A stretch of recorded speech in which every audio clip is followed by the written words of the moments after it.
Ang San Miguel nga ba ay merong binabalak na i-offer dito sa Converge Fiber Xers. Dahil ayon dito sa report, mukhang ang SMB ay interesado sa wingman ni Coach Franco Atienza na si Shawnee Winston. Dahil ang San Miguel daw ay tumatanda na yung kanilang backcourt at gusto nila maidagdag dito si Shawnee Winston para bumata naman yung kanilang backcourt ngayon. Dahil alam natin, si Chris Ross matanda na yan at injury prone at hindi na rin bata ito si Wami Tiongson. Injury nga yan kaya hindi nabigyan ng playing time ng mahaba doon sa huli nilang game. Kaya ngayon dito natin masasabi talaga na itong San Miguel hindi nakapagtataka na interesadong makuha itong si Shawnee Winston. Ang tanong na lamang ay kung magkakaroon sila ng agreement sa Converge. Kung inyong magugunitan noong si Aldin Ayo pa, ang coach ng Fiber Access, kinumpirma nito sa Spin PH na itong si Shawnee Winston ay nasa trading block na raw. Pero nung napalitan nito si Aldin Ayo at nandyan na si Franco Atienza, Raiko Toroman at Charles Chu, hindi na nila nilagay dito sa trading block ito si Shawnee Winston. So kung gustong makuha ng San Miguel Beer itong si Winston, kinakailangan maganda-ganda yung kanilang i-offer. Ang tanong, sino bang pwedeng ibigay ng San Miguel dito para kay Winston? Well, depende yan dito sa magiging usapan nila.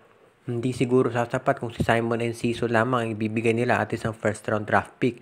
Kinakailangan siguro mas maganda pa yung i-offer nila.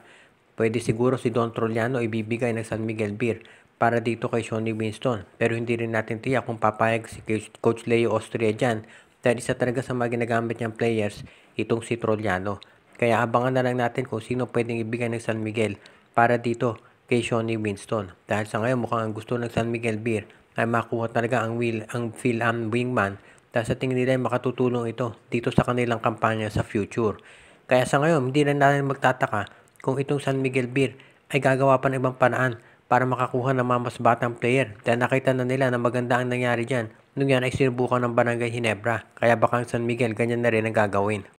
Kung ang San Miguel daw ay nag-iintay dito kay Benny Boatwright, ito kayang Magnolia ay nag-iintay din naman para maging available ito si Tyler Bay.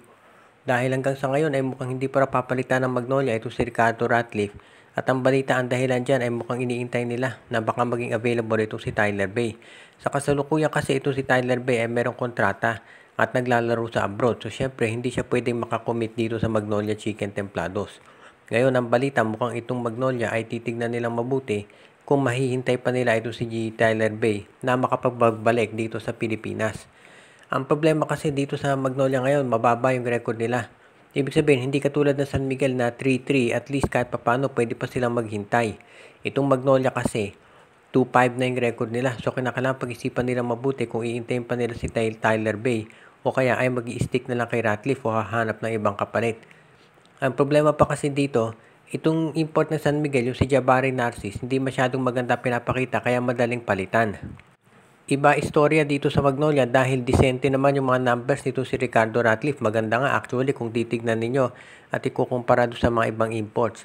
At yan ang dahilan kung ba't hindi pa makasiguro itong SMB kung papalitan nga siya o hindi.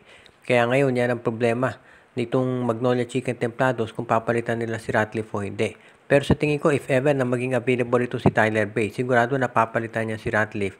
Dahil nakita naman natin ang nagawa ni Tyler Bay nung siya naglalaro para dito sa Magnolia. So, iyan ang kukonsidera ngayon ng management. Ngayon, pagdating naman dito sa ibang mga players ng Magnolia, asahan na lang natin na ini-evaluate niya ng management at kung sino sa tingin nila yung hindi na maganda ang nilalaro, yan ang malamang natatanggalin. Pero sa ngayon, so far, mukhang ang plano talaga ng management ay intayin muna si Tyler Bay. Kung sakasakali na mapalitan si Tyler Bay at magbago ang fortune ng Magnolia dito sa conference, baka hindi na matuloy yung pag-trade ng iba nilang mga players at manatili pa si Victolero sa pwesto. Ito na nga ba ang huling konferensya nitong si Jeremiah Gray dito sa Barangay Ginebra? Mukhang pinag-aaralan kasi ng management kung gaano katagal pa nila hihintayin si Jeremiah Gray bago ito makarecover. Ang tagal-tagal na kasi nitong si Jeremiah Gray na nasa injury list. Kung inyong maalala, pangalawang ACL na to ni Jeremiah Gray at nung una niyang taon sa Barangay Ginebra, halos hindi ito nakapaglaro dahil sa kanyang ACL at nagre-recover. Nung nakarecover nga naman, na-injure ulit agad. At ngayon, ang tagal na namang hindi nakapaglalaro. Hindi pa natin alam, at maski si Coach Tim Cone, sinabi niya, hindi niya alam kung kailan makababalik itong si Jeremiah Gray dahil naging komplikado daw yung surgery dito sa kanyang tuhod. Kaya ngayon, ang nangyayari sa Ginebra ay waiting game. Pero ang advantage naman ng Ginebra, marami silang mga players na pwedeng mag-fill up doon sa spot ni Jeremiah Gray bilang wingman o kaya ay shooting guard. Dahil nandyan ito si Maverick Hanlisi at yung pagkakakuha nga nila dito kay Stephen Holt. Kaya dito natin makikita na maganda talaga yung pagkakakuha ng Ginebra dito kay Hanmisi at kay Stephen Holt. Kaya kahit may injury si Jeremiah Gray, pwede silang maghintay. Yun nga lang, syempre, Barangay Ginebra, gusto rin nilang masiguro na hindi naman nasasayang yung slot nitong si Jeremiah Gray dito sa Barangay Ginebra. Kaya gusto nilang tignan kung sakasakali nga na baka ito na ang huling pagkakataon para kay Jeremiah Gray na ipakita kung ano pa ang kanyang kayang gawin. Posible na ang mangyari dito sa Barangay Ginebra, kapag nakabalik na si Jeremiah Gray ay i-evaluate nila yung kanyang performance sa paglalaro. Kung hindi na katulad nung dati ang kanyang magiging sabihin na natin gameplay, posible na ito i-trade na dito sa Northport o kaya sa Terra Firma. Pero kung katulad pa rin nung dati, ito si Jeremiah Gray na madedependahan pagdating sa 3 points, pwede nating masabi na baka magtagal pa itong si Gray dito sa Barangay Ginebra. Pero magdedepende yan syempre doon sa kanyang kalusugan at kung magiging healthy siya sa mahabang panahon. Ang Rain or Shine Elasto Painters ngayon ay naghahanap ng mga players na pwede nilang idagdag dito sa kanilang lineup dahil nga nadali sila ng injury. Kaya wag na tayong magulat kung susubukan nilang pumasok sa isang trade kabilang na dito sa mga independent teams katulad ng Converge Fiber Xers.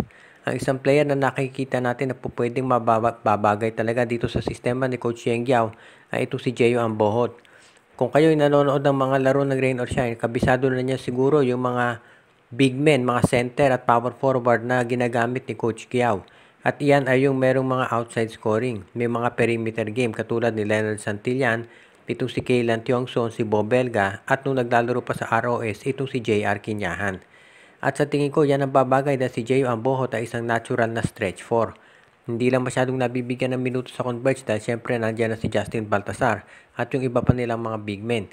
Pero ngayon mukhang ang Reynolds siya ni Elasto Painters ay kinokonsidera na mag-offer para makuha ang serbisyo nito si Jeyo Ambohot. If ever mangyari yan, magiging magandang addition nito si Ambohot dito sa Rain or Shine Elasto Painters dahil yung laro niya ay fit na fit dito sa sistema na gustong patakbuhin palagi ni Coach Yeng Giao.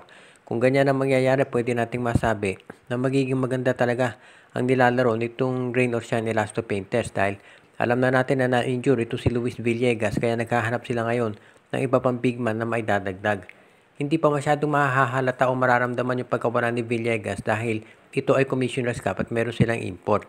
Pero kung sakasakali na magkaroon ng problema, of course, or kung dumating na yung Philippine Cup, diyan natin mararamdaman yung pagkawala nito si Villegas. Kaya ngayon hindi na tayo nakapagtataka kung ngayon pa lamang ay gusto na siguraduhin ng Rain or Shine Elasto Painters na meron silang madadagdag ng mga bagong players para mabigyan sila ng oportunidad para makapagbigay ng mas magandang performance hindi lang dito sa Commissioner's Cup kung hindi maski nasa Philippine Cup kung saan ay wala silang makukuhang import.